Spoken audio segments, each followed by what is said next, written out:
My childhood Sunday school teacher liked to say that the most dangerous lies are the ones that contain the most truth.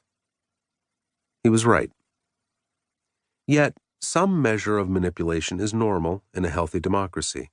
In America, free speech gives us the right to skew reality, short of slander, libel, perjury, or shouting fire in a crowded theater. We have entire professions devoted, at least to some degree, to spinning the facts. Public relations, marketing, lobbying, law, politics. People in those fields are paid to present a filtered version of the truth to their target audiences. And we need them to do their jobs effectively. They should not have to give up their right to bend the truth. But how much can you bend the truth before it breaks?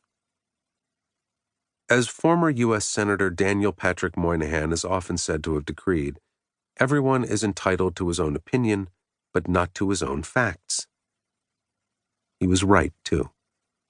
With all due respect to the late Moynihan, however, few of us live by that standard. For most of us, facts are fungible and shapeable. There's no one who better exemplifies this than President Donald Trump, who trampled the truth en route to the White House. During his 2016 campaign, and during the first year of his presidency, Trump repeatedly skewed the facts, evaded the truth, and stirred up dissension based on rumors, innuendo, and outright concoctions. He spun falsehoods about the threats posed by refugees, Muslims, criminals, and innumerable other boogeymen. He fibbed about his own achievements, misled voters about his opponents, circulated conspiracy theories, deceived the public about legitimate journalism, and grossly mischaracterized a multitude of political issues. You can argue, as many do, that the facts have never formed the foundation of political discourse, and that's fair, to an extent. But in saying that all politicians lie, dissemble, and spin, we didn't take seriously the extremes to which that notion could be taken, said political scientist Brendan Nyhan, a Dartmouth College professor who has researched political misperceptions. So, when a politician like Donald Trump appears, the disincentives for promoting misinformation are a lot weaker than we think. Those disincentives have actually morphed into incentives. Promoting and capitalizing on misinformation is easier and more rewarding than ever. Trump simply exploited that new reality, and it helped him win the election.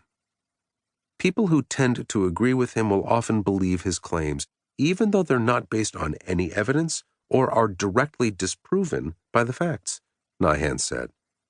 The immune system of democracy is weaker than we'd like to think. Trump has always understood the power of tinkering with the truth. After all, he famously articulated in his 1987 book, Trump, The Art of the Deal, precisely how he manipulates the press and the public. I play to people's fantasies. People may not always think big themselves, but they can still get very excited by those who do, he wrote. That's why a little hyperbole never hurts.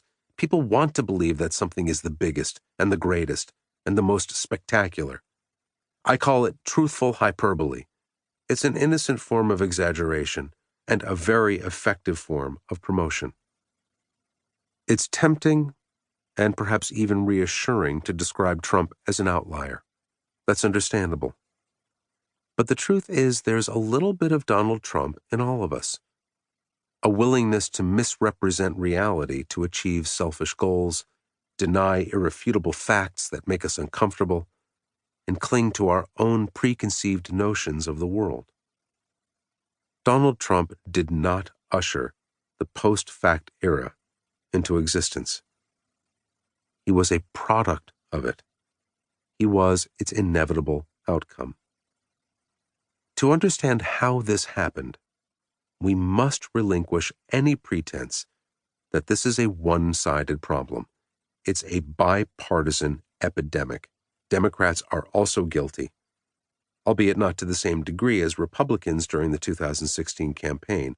But this isn't a purely political book because the problem transcends politics. In fact, politics is simply a reflection of our post-truth society, which the Oxford Dictionaries named the 2016 Word of the Year. Most people who use social media are contributing to this crisis, myself included.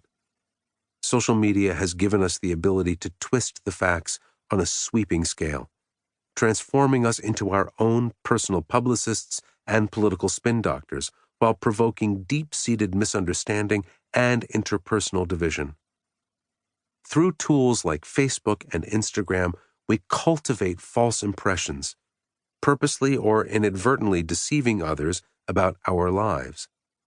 This increases the likelihood that our family, friends, and acquaintances will fall prey to depression, resentment, vulnerability, and isolation, which collectively make up the building blocks of distrust and even hate. Nearly half a century before Mark Zuckerberg co-founded Facebook in a Harvard University dormitory, sociologist Irving Goffman warned about the societal risks of people misrepresenting themselves. A discrepancy between fostered appearances and reality provokes social distance, Goffman wrote in 1956 in The Presentation of Self in Everyday Life. Paradoxically, the more closely the imposter's performance approximates to the real thing, the more intensely we may be threatened. That sounds a lot like my Sunday school teacher's warning.